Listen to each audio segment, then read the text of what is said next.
People think China's genocide against the Uyghurs is about religion or terrorism. They're wrong. It's about something far more calculated and terrifying, preventing the ethnic fragmentation that destroyed the Soviet Union. Xi Jinping watched the USSR collapse along ethnic lines in 1991 and made a cold calculation: never again. What we're witnessing in Xinjiang isn't random brutality. It's systematic elimination of any identity that could challenge Han supremacy. The Chinese Communist Party studied Gorbachev's fatal mistakes very carefully, and what they learned explains not just the Uyghur genocide, but their entire approach to Tibet, Hong Kong, and Taiwan. The lesson was simple but chilling. When empire and democracy meet, empire always loses. So democracy must never be allowed to exist.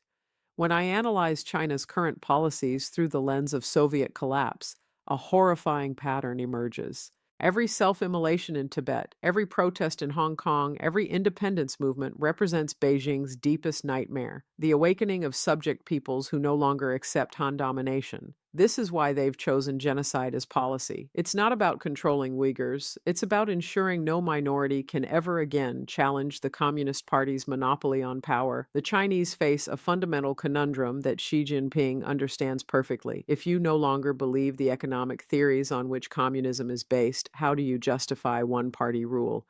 Traditional sources of legitimacy have collapsed one by one. Confucianism was discredited after China's humiliating defeats by Japan and European powers in the Opium Wars and the First Sino-Japanese War. When enough Chinese ceased believing in Confucianism, that's when you get the 1911 revolution, and it just vanishes as an organizing principle for running your government. Communist economics failed spectacularly under Mao's disastrous policies. What's left is raw territorial control and the promise that Han civilization will dominate forever. But this requires eliminating any competing identity, any alternative center of loyalty that could become a focal point for resistance. The Chinese Communist Party learned three critical lessons from Gorbachev's failure, and they've applied each one with methodical brutality in ways that would make Stalin proud. First lesson: deploy tanks against civilians without hesitation. The party leadership watched Gorbachev's restraint during various uprisings across the Soviet Empire and concluded it was fatal weakness that led directly to the USSR's collapse. When unrest appears in the streets, you send tanks immediately. Tanks against civilians, regardless of international opinion.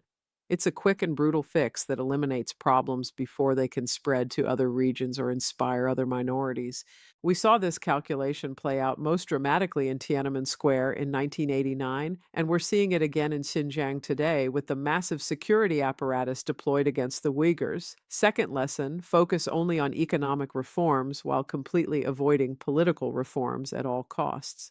Gorbachev tried to give people both economic freedom and political voice through glasnost and perestroika, and the Communist Party concluded this was his fatal error that doomed the entire Soviet system.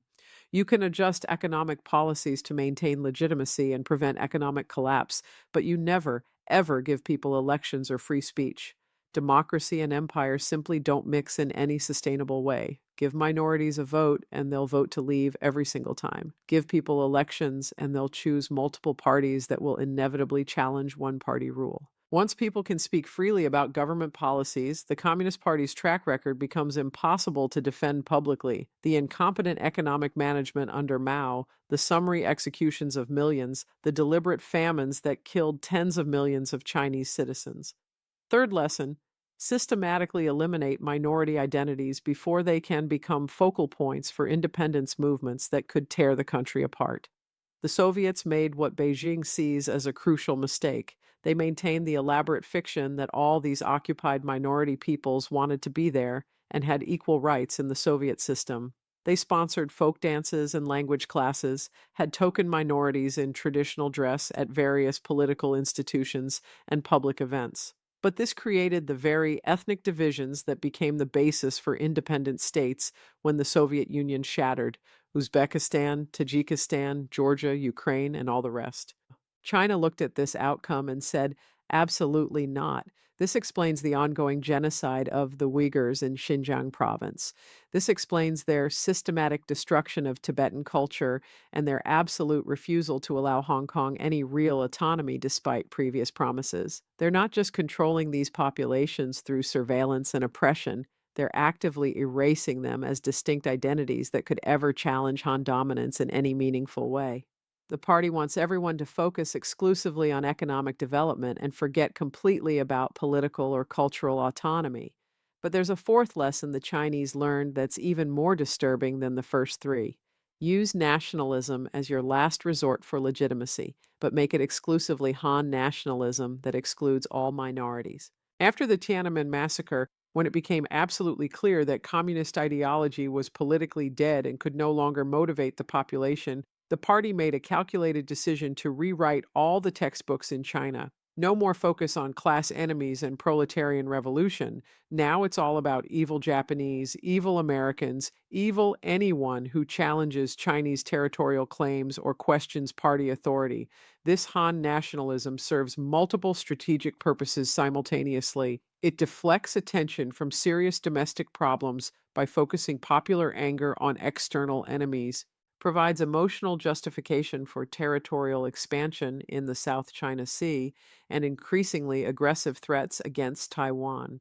Most importantly, it explicitly excludes minorities from the national project entirely. You're either Han Chinese participating in the great rejuvenation of Chinese civilization, or you're an obstacle to be eliminated through whatever means necessary. What makes this particularly dangerous is how it's created a self reinforcing cycle of oppression and resistance. The more the party relies on Han nationalism for legitimacy, the more it necessarily alienates minorities who have no place whatsoever in this ethnic vision of China's future. The more minorities resist this Han supremacist project, the more the party justifies increasingly harsh crackdowns as absolutely necessary for national security. The more they crack down on minority resistance, the more they need militant nationalism to justify their actions to the Han majority. It's a spiral of violence and oppression that ends only in complete assimilation or complete elimination of minority identities. The tragedy is that this approach contains the seeds of its own destruction, just like every other imperial project in history. Nationalism is intoxicating for populations that feel threatened or humiliated, but it's also incredibly dangerous medicine that tends to poison those who rely on it too heavily. It clouds judgment systematically, making leaders believe their own propaganda about civilizational superiority and inevitable triumph. It frightens neighbors into coordinating against you. Look how China's growing aggression has driven India, Japan, Australia, and the Philippines much closer to the United States and each other.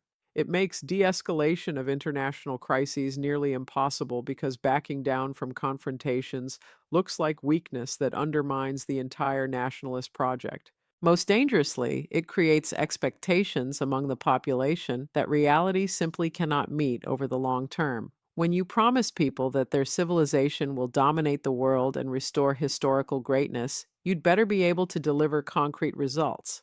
But China's facing serious economic headwinds, demographic collapse due to the one-child policy, and growing international isolation as more countries recognize the threat that Beijing represents to global stability. What happens when the promises of nationalist revival meet the harsh reality of relative decline and international resistance? The Chinese Communist Party studied the Soviet collapse carefully and thought they learned how to avoid the same fate that befell their ideological predecessor, but they may have simply chosen a different and potentially more destructive path to the same ultimate destination. Empires that rely primarily on nationalism and oppression, rather than genuine consent and shared prosperity, tend to follow depressingly predictable patterns throughout history. They overextend themselves militarily and economically, alienate their neighbors through aggressive behavior, and eventually face coalitions of threatened powers that are simply too powerful to defeat. The question for the rest of us isn't whether China's current approach is sustainable over the long term. It clearly isn't, based on every historical precedent we have. The real question is how much damage they'll inflict on their own people and the rest of the world before reality finally catches up with their imperial fantasies. Understanding this historical pattern doesn't just explain what's happening to the Uyghurs today. It helps us predict what China will do next and how the rest of us should respond to protect both ourselves and the victims of Beijing's imperial ambitions. The clock is ticking on this system, and we all need to be prepared for what comes next.